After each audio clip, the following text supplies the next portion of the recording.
The part that messed with me wasn't what I found, it was what I had been practicing long before I ever looked. I practiced staying calm. I practiced letting things slide. I practiced calling silence maturity.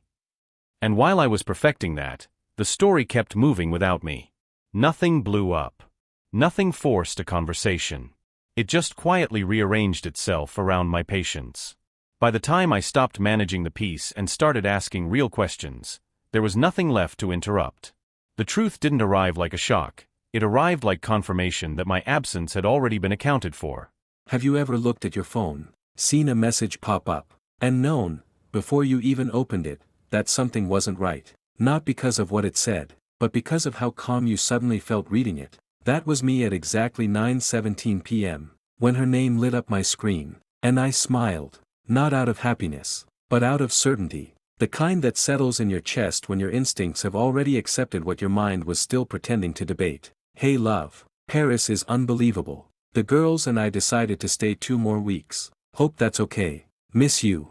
I didn't reread it. I didn't question it. I didn't feel that familiar spike of anxiety or confusion. Instead, I felt something colder and clearer. Because this wasn't new information. It was confirmation. A month earlier, this message would have shattered me. I would have overanalyzed every word, tried to sound supportive while swallowing doubt, convinced myself that love meant trust even when trust felt like self-betrayal. But something had changed, and if you've ever been there, you know exactly what I mean, that moment when the truth hurts less than the pretending.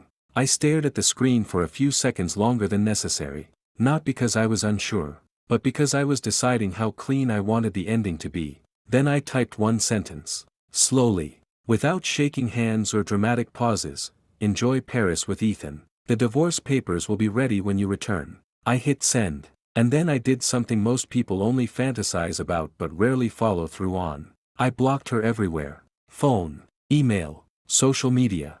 Every digital door closed at once. No explanation. No fight. No chance to rewrite the story. The silence that followed wasn't loud or chaotic. It was almost peaceful. And that's what would have terrified the version of me who still believed closure had to come from conversations instead of decisions. Because this moment didn't come out of nowhere. It was 3 weeks in the making. 3 weeks of quiet observation. Of choosing patience over confrontation. Of letting the truth reveal itself without interference. And here's the part most people don't want to admit: deep down, you usually know long before you catch someone. You notice the distance before the evidence. You feel like a guest in your own relationship before you ever see proof. The proof just gives you permission to stop doubting yourself. That's where I was standing when I sent that message, not angry, not broken, but resolved. I didn't block her to punish her. I blocked her to protect myself from the version of me that might have listened, negotiated, or compromised my own boundaries just to keep something familiar alive. And if you're honest with yourself, you've probably imagined what it would feel like to finally choose clarity over chaos. To stop asking questions you already know the answers to. What I didn't know yet was how fast the consequences would start unfolding. Or how many people would suddenly have opinions once I stopped explaining myself. I thought that message was the end. I didn't realize it was only the opening move, and that everything she thought she had under control was about to slip out of her hands completely. If you've ever surprised yourself by how composed you were in a moment that should have shattered you, you know how unsettling that calm can be. Because it doesn't feel like strength at first. It feels like emotional numbness. Like something inside you quietly shut a door without asking permission. After I sent that message and blocked her, I didn't pace the room or replay conversations in my head. I sat there, phone face down, noticing how ordinary everything looked. The same couch, the same light coming through the window, the same life that somehow felt already detached from her. And that's when it hit me that this calm wasn't peace yet. It was containment. The kind you use when you know if you let even one emotion leak out, it might flood everything. And if you're being honest with yourself, you've probably felt this too. That eerie stillness where your instincts take over because your heart can't be trusted to make clean decisions. I went to bed that night without checking my phone. Not because I didn't care what she'd say, but because I knew exactly what she would say. Denial first, confusion second, blame dressed up as misunderstanding, and I wasn't ready to let her voice back into my head. Sleep came easier than it had in weeks, not because I wasn't hurting, but because the constant guessing had finally stopped. And there's a strange relief in knowing the worst thing has already been confirmed. But calm has a way of attracting pressure. By morning, the world had started knocking. Missed calls from numbers I recognized and a few I didn't. Voicemails left without messages. The digital equivalent of someone standing outside a door, waiting for you to open it. If this were you, would you listen? Or would you already know that every explanation would be a negotiation you didn't intend to enter? I didn't respond. I made coffee, sat at the table, and realized something uncomfortable. Choosing silence doesn't freeze time. It accelerates it. Every unanswered call forces other people to fill in the blanks. And those guesses create momentum you can't control. That's the part nobody warns you about. Calm decisions create loud ripples. By noon, the pressure had shifted from personal to external. From her trying to reach me to other people trying to understand why I wouldn't. And that's when I understood that this wasn't just about ending a marriage anymore. It was about managing fallout without losing the clarity that got me here. I wasn't worried about being wrong. I was worried about being pulled back into conversations that existed only to soften consequences. The calm I felt wasn't fragile, but it was conditional. It depended on distance, on not re-engaging, on remembering that every time you reopen a door you already closed, you invite confusion back in under the guise of closure. And here's the part that might make you uncomfortable if you've never been in this position. Calm doesn't mean you're done. It means you've committed to a path that won't let you turn around easily. That realization sat heavy in my chest as the day went on, because I knew the next phase wouldn't test my emotions. It would test my resolve. People would question my timing, my methods, my silence. They'd ask if I was being too harsh, too final, too cold, and I'd have to decide, again and again, whether protecting my clarity was worth being misunderstood. Because once you stop reacting and start deciding, the world doesn't rush to support you. It waits to see if you'll flinch. And I hadn't yet realized how quickly that pressure would show up at my door. Or how calm can feel a lot like standing in the eye of a storm you know hasn't fully arrived yet.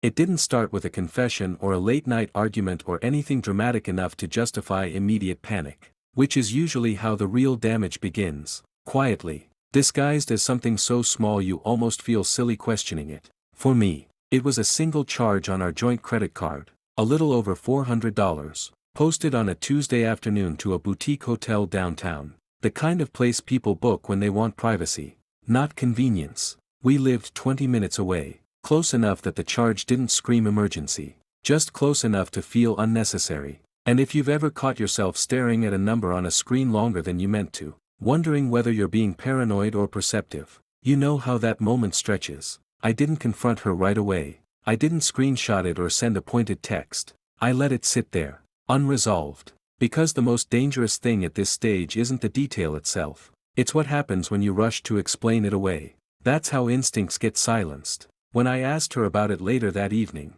I kept my tone casual, almost disinterested. The way you do when you're testing the weight of a truth rather than demanding it. She didn't hesitate. Said it was a last-minute work function. Some corporate thing that ran late. Nothing worth mentioning at the time. The answer came too easily. Like she'd already practiced it. And that's when something shifted, not into anger, but into awareness. If this were you, would you accept the explanation because it sounded reasonable? Or would you notice how quickly it arrived? Because reasonable lies are always the most effective ones. What she didn't know was that her company documented everything. Every retreat, every off-site meeting, every scheduled event. All of it accessible if you knew where to look. I checked later that night. Not obsessively. Not hunting for betrayal. Just verifying a detail that should have existed if her story was real. There was nothing. No listing. No announcement. No calendar entry. Just a blank where an explanation was supposed to be. That absence mattered more than the charge itself. It was the first time the calm I'd been holding met resistance. Not emotional resistance, but factual friction. You can argue with feelings. You can negotiate perceptions. But facts don't respond to reassurance. They just sit there, unchanged, waiting for you to either acknowledge them or bury them. And that's where the real decision happened. Not in discovering the charge, but in what I chose to do next. I could have pushed harder, asked follow-up questions, forced a conversation she was clearly prepared for. Or I could do what most people don't have the patience for and simply watch. I chose to watch. From that point on, I started noticing patterns I'd previously ignored because they were inconvenient to confront. Her phone stopped leaving her side. Screens turned face down. Calls taken in other rooms. Smiles that disappeared the moment I walked in. as if I'd interrupted something already in progress. None of it was proof on its own, and that's exactly why it was dangerous. Because isolated signs are easy to dismiss. Together, they form a map. The calm I'd been carrying didn't disappear, but it tightened, like a grip adjusting under pressure. And I understood then that this wasn't going to be resolved by a single question or a single answer. Whatever was happening had roots, and if I wanted clarity instead of chaos, I couldn't pull at the surface. I had to trace it back carefully, even if that meant sitting with discomfort longer than felt reasonable. Because once you start noticing the cracks, you don't get to unsee them. And the moment you accept that, everything you thought was stable starts to feel provisional, like it's only holding together because you haven't tested it yet. There's a moment that comes after you decide to stop asking questions. When silence stops feeling strategic and starts feeling heavy. Not because you're unsure anymore, but because you're carrying knowledge without permission to release it. After that first crack appeared, I didn't confront her, and I didn't feel clever about it either. I felt alert, like someone who'd stepped onto unstable ground and realized that every sudden movement could make things worse. If this were you, would you still trust silence once you knew it wasn't just buying you clarity, but allowing something to continue unchecked? That was the trade I'd accepted without fully appreciating the price. Days passed, ordinary on the surface, but subtly altered in ways only someone paying attention would notice. Conversations stayed shallow. Plans were made and cancelled without explanation. I found myself excluded from details I used to be part of. Not aggressively, just quietly, like my presence had become optional. That exclusion didn't hurt emotionally as much as it narrowed my position. Silence had kept me from reacting too early, but it had also removed me from the flow of information. And that's when I realized restraint isn't neutral. It shifts power whether you intend it to or not. One evening, she mentioned an upcoming work dinner I'd never heard about. Something scheduled last minute, according to her. And the detail itself wasn't alarming until I recognized the pattern repeating with more confidence this time. The lies weren't getting sloppier, they were getting smoother. That should have been reassuring if I were wrong. Instead, it felt like confirmation that waiting came with consequences. I wasn't just observing anymore, I was falling behind. If you've ever held back in a situation where timing mattered, you know the quiet panic that sets in when you realize patience doesn't freeze events, it just moves them out of your sight. I checked the calendar later, not because I expected a listing to suddenly appear, but because I needed to know whether the system I was relying on had failed me, or whether I was watching someone become more careful. There was nothing again. No dinner, no off-site, no record, just another clean absence. And this time, the absence didn't feel like data. It felt like momentum. Silence had bought me awareness, but it had also allowed the story to advance without me. That night, I lay awake longer than usual, not spiraling, not second-guessing my instincts, but calculating how long observation could remain useful before it turned into negligence. Because there's a difference between choosing not to act and choosing to wait. And that line gets thinner the longer you pretend they're the same thing. The calm I'd been carrying didn't crack, but it tightened in a way that finally registered as pressure. I understood then that the next step wouldn't be about asking better questions or catching clearer lies. It would be about access. About whether I still had a way to see what was actually happening before my silence cost me the advantage I thought I had. And once that thought settled in, I knew that simply watching wasn't going to be enough for much longer, even if acting too soon still felt dangerous. There's a difference between being patient and being locked out, and once I felt that door closing, I knew waiting wasn't discipline anymore, it was abdication. I didn't wake up planning to cross a line, I just reached a point where not knowing carried more risk than knowing how I'd gotten there. If this were you, would you still call it trust when access disappears? Or would you admit something fundamental has already shifted? That was the question sitting in my chest as I did something I'd never done before. I stopped observing from a distance and stepped closer. Not emotionally, but digitally. Not out of jealousy, not panic, out of necessity. There's a strange calm that comes when you decide to verify instead of speculate. I didn't feel sneaky. I felt precise. What I found wasn't explosive at first. No messages that screamed betrayal. No obvious confessions. Just a pattern that didn't belong to the life we shared. Deleted threads with timestamps that didn't align. App usage spikes at hours when she was supposedly asleep. Location permissions turned off selectively. Not permanently, which is something you only do if you know exactly when you need to disappear. That's when the unease settled in. Not because I'd caught her, but because this wasn't improvisation. This was maintenance. As a viewer, you might think this is where anger should enter the story, but it didn't. What I felt was something colder, recognition. Because maintenance means longevity. It means whatever this was had moved past secrecy and into routine. I followed the trail carefully, aware that every step forward meant I couldn't unsee what came next. There's a moment when curiosity stops being curious and starts being contractual. Once you look, you owe yourself honesty. One file led to another. A shared calendar I wasn't on. A cloud account synced to a device I didn't recognize. And then, finally, something concrete enough to change the weight of everything that came before it. A name. Not dramatic. Not romanticized. Just a name that appeared too often. Too consistently. Across too many quiet places to be accidental. If you've ever stumbled onto truth without fireworks, you know how disorienting that is. There was no rush of adrenaline. No rush to confront. Just the unmistakable collapse of plausible deniability. This wasn't intuition anymore. This was architecture. And standing inside it, I understood something uncomfortable about myself. I'd crossed a boundary I used to judge other people for crossing, and I didn't regret it. That realization scared me more than what I found, because it meant the version of me who believed in clean lines and moral high ground was already gone. Silence had taken me as far as it could. Observation had done its job. Now I was holding something real, something that couldn't be explained away or smoothed over with reasonable lies. And the most unsettling part wasn't the betrayal itself, it was how calm I still felt holding proof in my hands. Knowing that once information exists, it starts demanding decisions. As a viewer, you might expect this to be the moment where everything explodes. It wasn't. It was the moment everything became inevitable. Because once you know who's involved, the question stops being if something happened, and becomes how long it's been shaping your life without your consent. And that question doesn't sit quietly for long.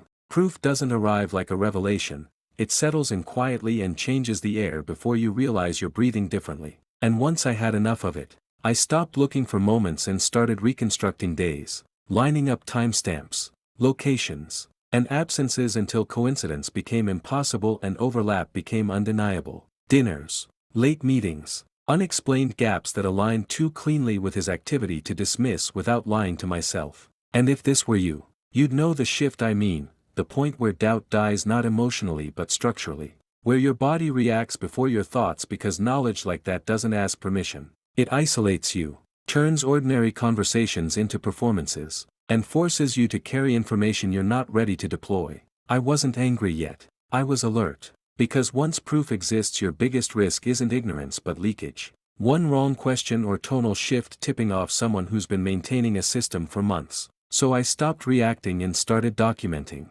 Not obsessively but deliberately. Dates and records because memory can be challenged but timelines can't. And somewhere in that process I understood the calm I'd been holding wasn't peace but compression. Pressure building inward. Because proof doesn't sit still, it shortens timelines. It demands alignment. And the moment you realize you have enough to end everything if you choose to, staying the same becomes the most dangerous decision left. Once proof stops being something you're collecting and becomes something you're carrying, the danger shifts. Because knowledge like that doesn't just expose another person, it exposes how much of your life is still structurally tied to someone who's been lying to you for months. And if this were you, you'd feel the calculation kick in before the anger, the quiet inventory of shared accounts, shared access, shared assumptions you once thought were harmless, now registering as vulnerabilities. So I didn't confront her, didn't hint, didn't ask questions designed to catch her off guard. Because confrontation gives the other person time to rewrite the story.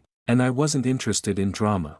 I was interested in position. Instead, I made an appointment with a lawyer whose office smelled faintly of paper and coffee and inevitability. And I laid everything out without emotion. No backstory, no pleading, just timelines, records, documentation. Watching his expression stay professionally neutral until he finally leaned back and said something that recalibrated everything. "You're early," he told me. "Most people come in once they've already been exposed." And that sentence landed harder than any confession because it made something painfully clear: timing is leverage. And the calm I'd been holding wasn't emotional strength, it was informational advantage. Walking out of that office, nothing visible had changed yet. The world looked the same. My phone still buzzed with messages from her. My home still carried her things. But underneath, the ground had shifted. Because from that moment on every decision I made had legal weight attached to it. And every decision she made was happening in a reality she didn't know existed. I started moving carefully,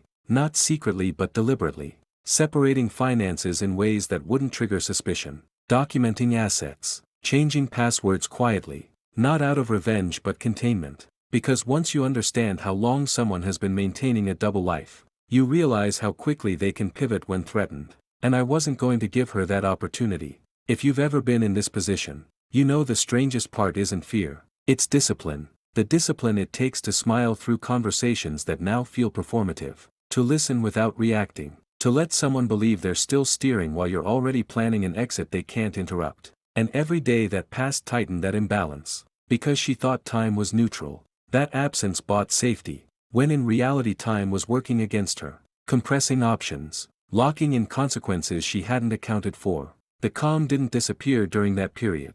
It hardened, sharpened into something colder and more focused. Because once you stop asking what feels right in the moment and start asking what future you will thank you for handling cleanly, the story stops being about betrayal and starts being about control, not over another person, but over how much damage you allow someone else's choices to do to your life. The first crack in control didn't come from her. It came from someone who had nothing to gain by lying to me, which is how I knew it mattered. Because confirmation that arrives uninvited always hits harder than proof you went looking for. And if this were you, you'd remember the moment, the offhand comment, the casual message that suddenly rearranges everything you thought you understood. It happened midweek, during an ordinary afternoon that wasn't supposed to carry weight, when a coworker of hers reached out under the pretense of something unrelated, asked how I was holding up, then hesitated just long enough to signal there was more, and finally said it plainly, without drama or apology. People at the office knew, not in detail, not officially, but enough to whisper, enough to notice patterns, enough that the trip everyone thought was professional never quite lined up. And hearing that did something unexpected. It didn't shock me, it compressed time. Because now the affair wasn't just documented and legally contained, it was socially unstable, vulnerable to exposure from angles I couldn't predict. From a viewer's seat, you'd feel the tension spike right there. Because this is where clean plans start to fray, where other people become variables. And I could feel it too, that tightening awareness that silence only works as long as you're the only one holding it. And suddenly I wasn't. I didn't ask questions, didn't invite more detail. Because the goal wasn't information anymore, it was insulation. But the damage was already done, not externally, internally. Because confirmation from outside your own investigation strips away the last layer of denial you didn't realize you were still carrying, and replaces it with urgency. That night, sitting across from her while she talked casually about her day, I noticed something new, not guilt, not fear, but miscalculation. The kind that happens when someone assumes control they no longer have. And that was unsettling in a way proof alone hadn't been. Because it meant the story wasn't just maintained privately, it was leaking through behavior she couldn't fully manage. If you've ever been in this position, you know the moment I'm describing. When calm starts to cost more than it protects. When holding steady becomes an active risk because the environment is shifting around you. And every hour you don't move forward is an hour someone else might move for you. I went home and updated my lawyer without embellishment. Just facts. And for the first time since this began, he didn't nod calmly. He told me we needed to accelerate. Not out of panic, but out of realism. Because once a narrative escapes into public space, even partially, it stops being yours to control. That was the night the plan stopped being theoretical. Because the safety window I thought I had wasn't closing dramatically, it was narrowing quietly. And I understood then that the most dangerous phase wasn't discovery or proof or preparation, it was this limbo, where too many people knew enough to interfere. And the collision I'd been managing from a distance was no longer entirely under my control. Once timing becomes unstable, hesitation stops being caution and starts becoming negligence.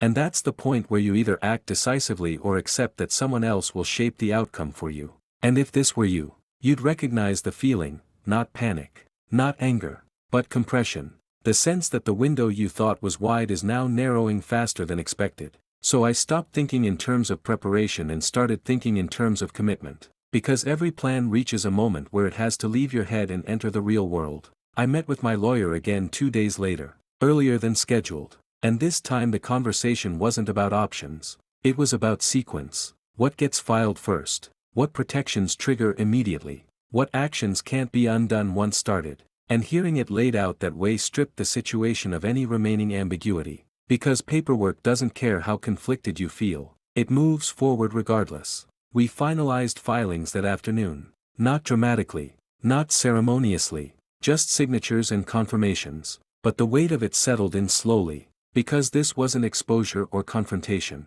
It was infrastructure. The kind that operates quietly while people assume nothing has changed. And the strangest part was how ordinary the rest of the day felt afterward. How she texted about errands and schedules while something irreversible was already in motion beneath that conversation. If you've ever crossed a line you can't uncross, you know the moment I'm describing. When future consequences stop being hypothetical and start being scheduled. And from that point on, every interaction takes on a double meaning. Because you're no longer deciding whether to end something. You're managing how cleanly it ends. I didn't announce anything. Didn't warn her. Didn't provoke a reaction. Because the goal wasn't to win an argument. It was to arrive intact on the other side. And restraint at that stage isn't passive. It's protective. Especially when the other person doesn't yet realize the ground has shifted. What changed internally wasn't fear but gravity. The awareness that systems have been activated that don't pause for second thoughts. And that awareness sharpened everything. Conversations. Decisions. Timing. Because now there was a finish line whether anyone acknowledged it or not. That night, lying awake, I understood something that might matter to you if you've ever been here. Once you initiate formal consequences, you stop being reactive even if nothing visible has happened yet. Because you're no longer waiting for proof, permission, or the right emotional temperature. You're aligned with an outcome. And alignment is heavier than intention. I didn't feel relief when I finally slept. Just resolve. The kind that comes from knowing you've chosen direction over comfort. And that whatever collision was coming next wouldn't be accidental anymore. It would be the result of a decision I made deliberately, before circumstances or other people could make it for me.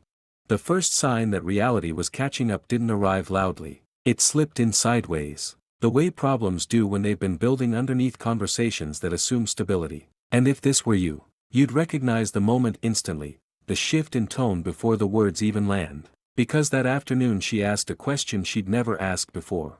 Not accusing, not emotional, just slightly off rhythm. Something about finances that didn't need clarification but demanded reassurance. And that's when I understood the danger wasn't exposure yet. It was curiosity. Because curiosity is how people start pulling threads without realizing what they're attached to. I answered calmly, carefully, not lying outright but narrowing the truth the way you do when you're buying time. And she nodded like it was nothing. But her attention didn't move on the way it usually did. It lingered. And that linger mattered more than the question itself. Because once someone senses inconsistency, even subconsciously, they start observing differently. Later that evening, I noticed it again when she checked her phone more frequently. When she paused mid-sentence like she was recalibrating. And if you've ever been on either side of that shift, you know it's not paranoia. It's pattern recognition waking up too late. The real test came the next morning when she mentioned, casually, that someone at work had asked if we were okay,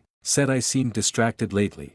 And there it was, the near miss. The confirmation that the social leak I'd been warned about had reached her orbit. Not directly, not clearly, but enough to distort her sense of safety. And in that moment I felt the full weight of what restraint actually costs. Because reacting would have escalated suspicion instantly, while staying composed required swallowing an urge to correct. To confront, to accelerate, all instincts screaming that timing was slipping. I didn't deny anything, didn't reassure excessively. I kept my response proportional, because overcorrection is how people reveal fear. And fear is contagious. But inside, the calculus changed, because this wasn't abstract pressure anymore. This was proximity, the realization that the buffer between action and discovery was thinner than planned. If you've ever lived through this phase, you know sleep becomes lighter. Not from anxiety but vigilance. The kind where your mind runs contingency checks even in silence. And that night I lay awake understanding something crucial. Once suspicion enters the room, even quietly, every delay becomes riskier.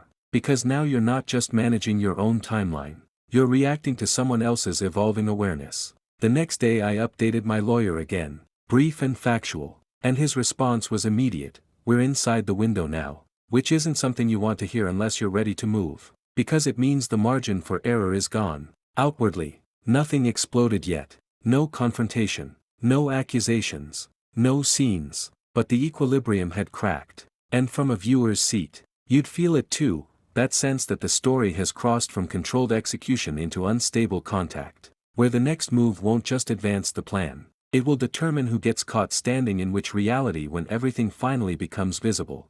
Control didn't shatter, it slipped. And if this were you, you'd know that's worse, because slips don't announce themselves, they just change what's possible. And it happened the night she finally said she needed to ask me something and closed the door behind her. Not dramatically, not angrily, just deliberately, which told me everything I needed to know about how far this had already gone inside her. She didn't accuse. She didn't name anything specific. Instead she said she felt like she was living slightly out of sync with me lately. Like conversations ended a beat too early and answers arrived already prepared. And that's when I understood the danger, when someone stops arguing facts and starts describing atmosphere. You can't correct them without confirming their instincts. I kept my voice steady, stayed inside the narrow lane of what could be said safely, but something fundamental shifted anyway, because this was the first time restraint created distance instead of protection, and she felt it. The real consequence landed not in words, but in behavior, because the next morning she didn't text like she usually did,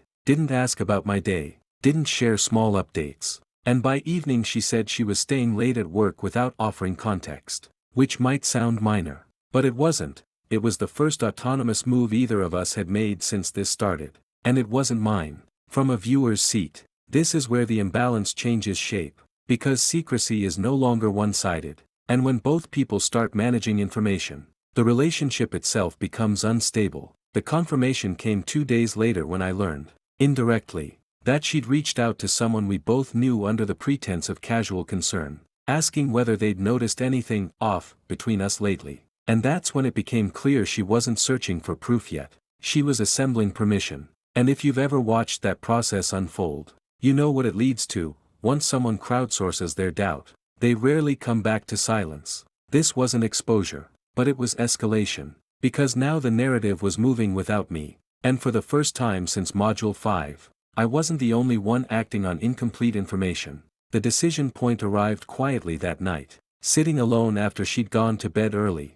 Because the option to wait no longer existed in the same way, waiting now meant seeding sequence. And sequence is everything in stories like this. I didn't confront her, didn't reveal anything, but I did something that permanently altered the terrain. I initiated separation logistics earlier than planned. Not legally visible yet, but operationally real. Shifting access, timelines, contingencies, creating exits that didn't require permission. And once those mechanisms are in motion, there is no version of the relationship that returns to neutral. As a viewer, this is where you'd feel it land, not in raised voices or accusations, but in the unmistakable sense that one of them has crossed a line that can't be uncrossed. Because now even reconciliation would require navigating infrastructure built for departure. And when she came back into the room later and asked if everything was okay, I realized the truth had changed shape again. Because now the question wasn't who would lose control first, it was whose version of reality would survive the collision that was no longer avoidable.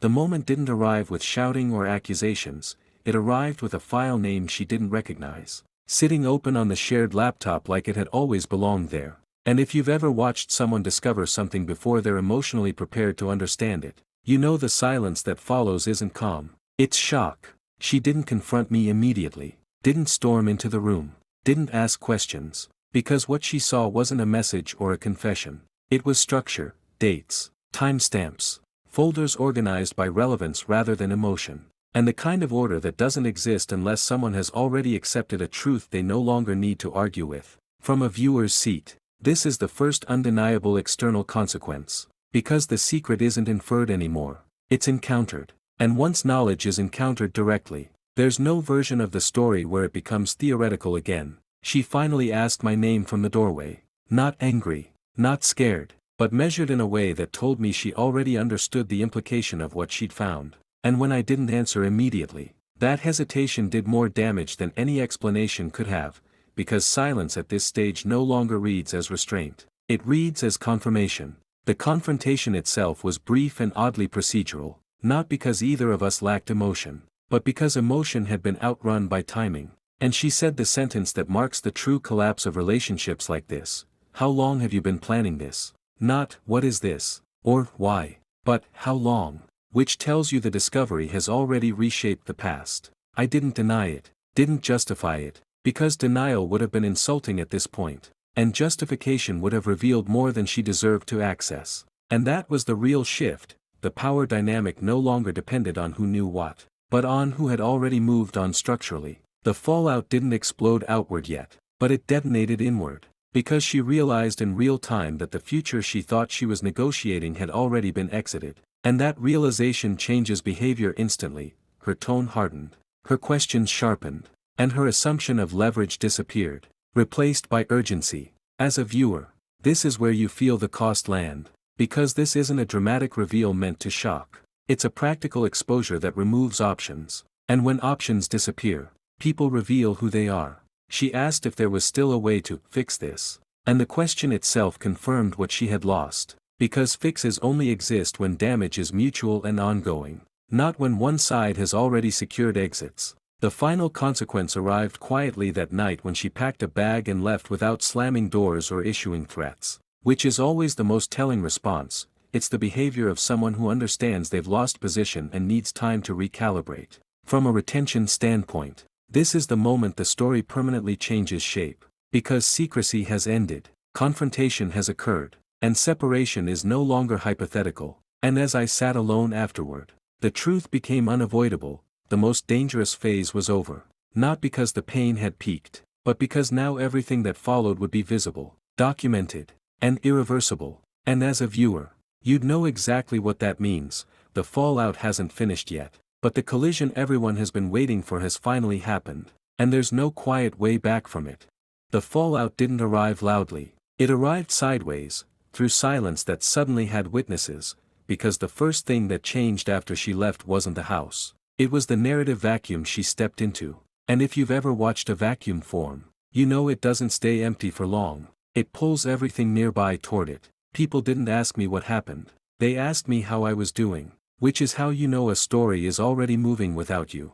Her sister stopped liking my posts. A mutual friend sent a message that said nothing except, "Hey man," and never followed up. At work, someone mentioned seeing her at lunch with coworkers I'd never met. And the tone wasn't accusatory, it was informational, like an update from a system I'd been quietly removed from. That's when I understood the real cost of exposure. Once planning becomes visible, everyone starts planning, and not in your favor. She didn't accuse me publicly, she reframed privately, and that's far more effective. Words like cold, checked out, already gone started circulating. And here's the uncomfortable truth. Viewer name. Some of them weren't wrong, just incomplete. I could feel the pressure building to correct the record, to explain context, to justify timing, but every explanation would have collapsed the one advantage I still had, consistency. So I didn't defend myself. I didn't counter-narrate. I let the story wobble under its own weight, because unstable stories always do one thing eventually,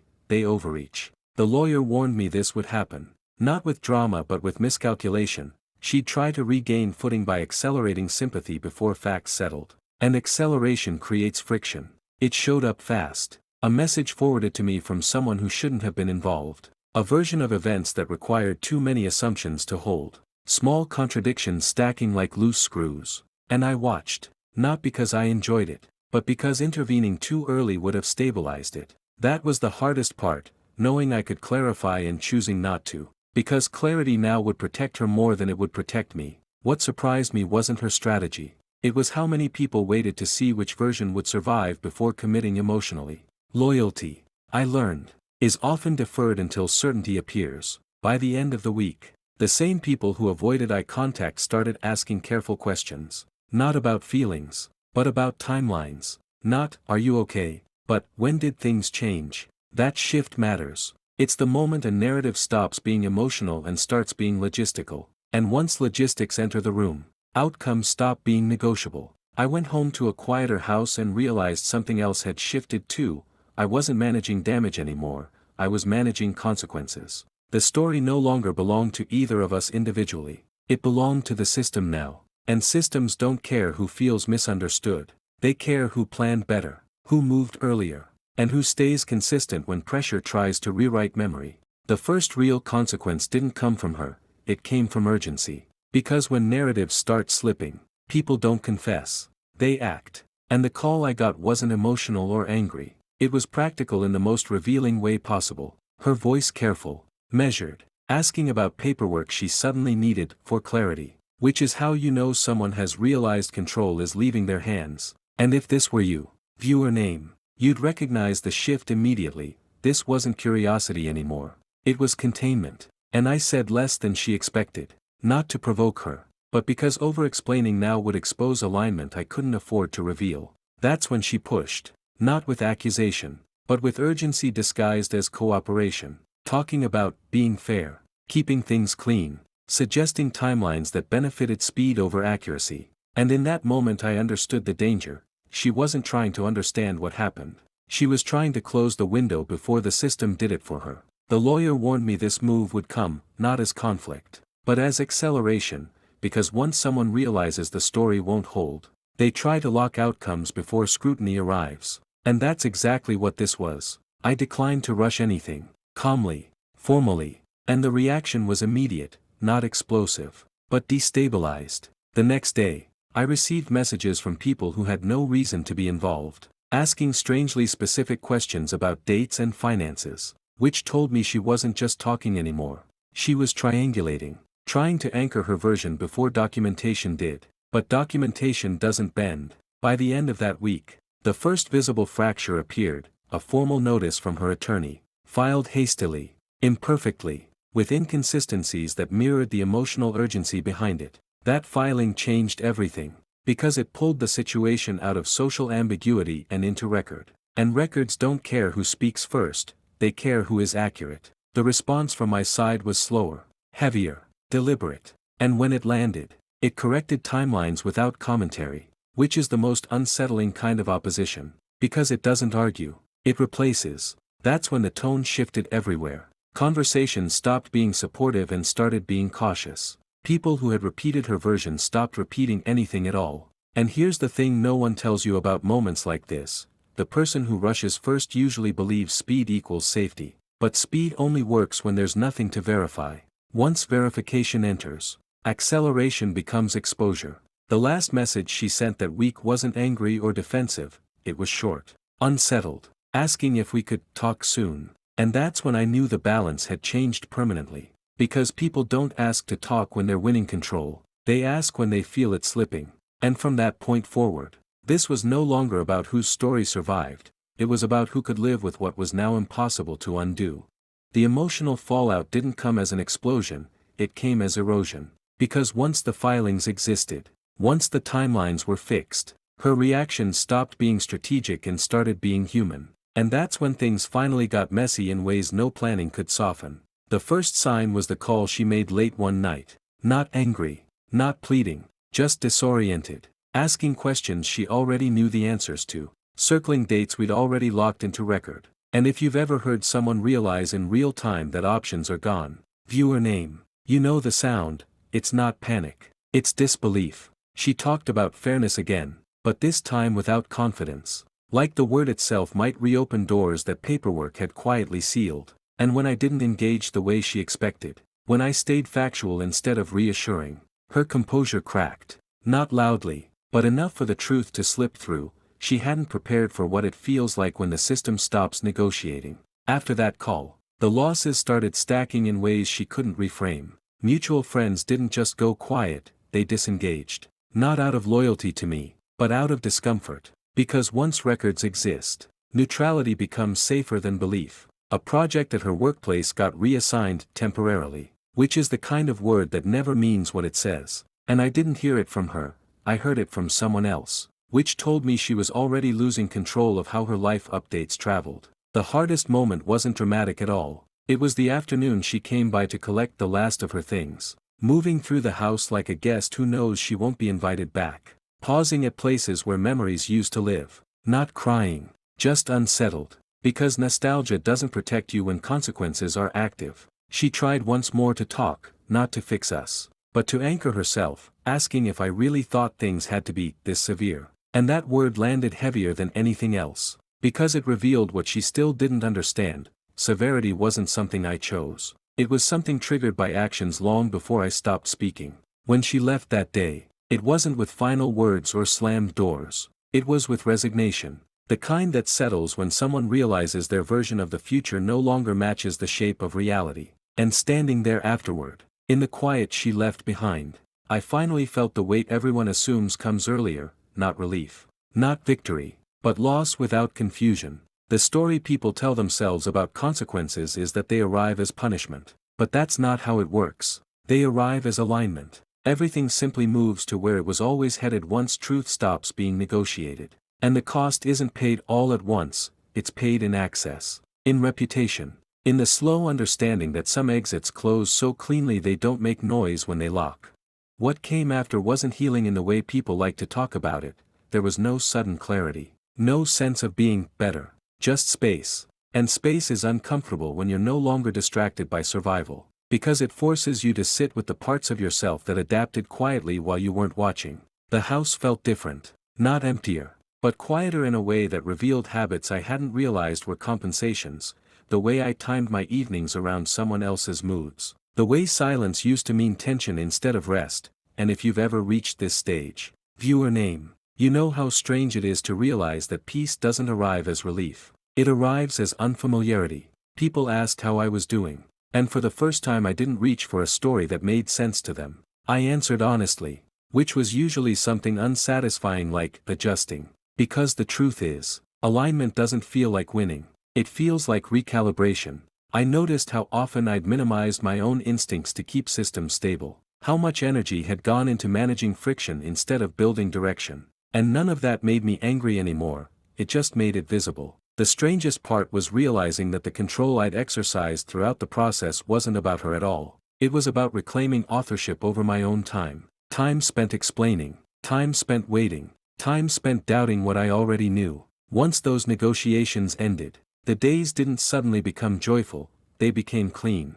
And clean days have weight to them, because there's nowhere to hide from your own standards. I stopped replaying conversations, not because they didn't matter, but because they were finished. And replay only happens when something is unresolved. Even the memories softened, not into forgiveness, but into context, which is different. Context lets you remember without reopening wounds. There were moments of loneliness, of course, but they felt honest, not corrective. And that distinction matters more than people admit. Loneliness that comes from absence is easier to carry than loneliness that comes from proximity. Slowly, I noticed I was making decisions without bracing for reaction, choosing without preemptively defending. And that's when it clicked. The real consequence of everything that happened wasn't loss. It was responsibility. No one to negotiate with, no one to blame, no one to accommodate into choices that didn't fit anymore. That level of ownership is heavier than people expect. But it's also stabilizing.